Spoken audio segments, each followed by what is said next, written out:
आज पहाटे लवकर उठले, कणिक तिंबली, भाकरी केल्या, नंतर मुलींना शाळेत पाठवले, कॉफी घेतली आणि अहो गावाकडे जाण्यासाठी निघाले. त्यांच्यासाठी सर्व जेवण तयार करून दिले. त्यांची पूर्ण तयारी करून दिली. बॅग पॅक केल्या. थोडासा पाऊस चालू होता. अहो गावाकडे निघून गेले. नंतर थोडासा नाश्ता केला. थोडे कपडे होते ते धुवून टाकले.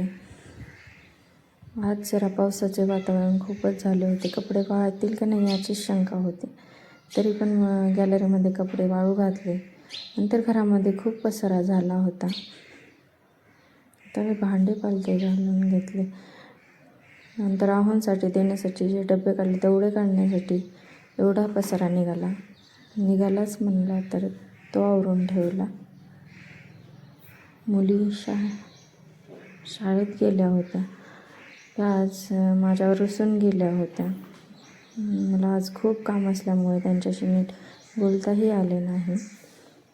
पण मी त्यांचा राग कसा दूर केला हे तुम्ही नेक्स्ट पार्टमध्ये बघू शकता. झाडून घेतले, भांडी घासली, नंतर फरशी पुसून घेतली आणि पूर्ण घर क्लीन करून घेतले. बाय, भेटून